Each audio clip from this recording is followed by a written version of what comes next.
The story behind the Bucks County Playhouse actually begins way back in the 1700s. In about 1750, the Perry family came and really discovered New Hope. It was called Coryell's Ferry at the time, and they built a mill here. Hope Mills ran in continuous operation from 1790 to 1938.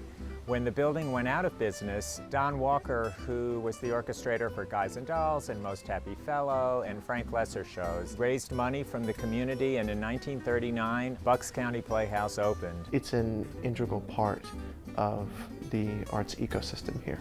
Since I was about 5 years old, I wanted to be an actress, and I read everything about the theater, and one of the most exciting theaters in the country at that time was the Bucks County Playhouse. Grace Kelly made her stage debut here. Robert Redford made his debut here and then came back 3 years later for Neil Simon's play, Barefoot in the Park, which of course went on to make him a star. So you never know who you're going to see here, and that's something that we take very seriously in trying to attract great young talent to come here and launch their careers the way careers of yore were launched. A lot of shows would come and work out all the bugs before they went to Broadway. So it was an integral stop in the whole musical process for shows, for big stars to come here. I heard about all the exciting actors and actresses and playwrights, and I felt like it was a place that you could develop art in a way that was so exciting. Because there were so many extraordinary artists who lived here, Oscar Hammerstein, Dorothy Parker, George Kaufman, Moss Hart. It was very easy for Broadway and Hollywood stars. They were already coming here to spend the weekend, and so they were able to get them on stage. It's a beautiful town, New Hope. It has a lot of charm. You've got these beautiful towns sort of out of a Rockwell painting, you know, and it's really gorgeous. The extraordinary beauty of the area, which attracted all the great artists in the 20s and 30s and 40s, is incredibly useful to us today. Again, attracting artists to come and work here, and also audience members. It's right on the Delaware River, and it's been renovated in the most exquisite way. The actors always brag about how great their dressing rooms are. They're better than Broadway. I love my dressing room space, and for me especially, my dressing room is kind of my second home. In New York, people are so cynical. There's so much theater. There's, you know, they've been around. They think they know everything.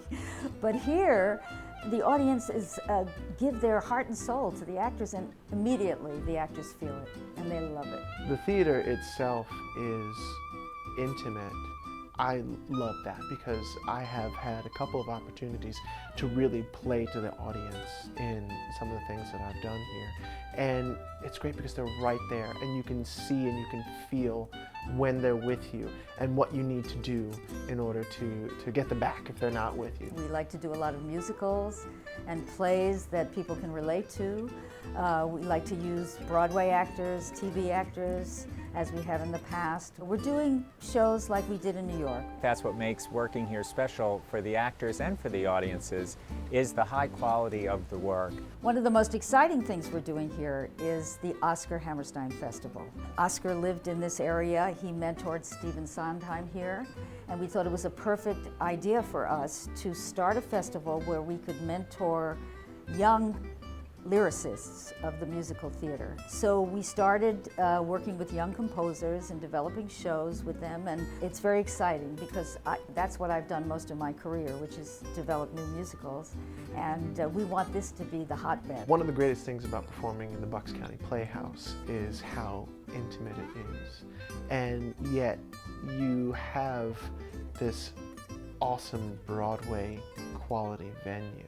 Not only are you performing in a beautiful space, but you're performing in a beautiful town that is so enriched by the arts in general. We pick the play, we hire the artists, we build the sets, we create everything ourselves. And these productions, they're very ephemeral. They didn't exist before and they won't exist afterwards. It is a brief snapshot of a moment that you can't come back to.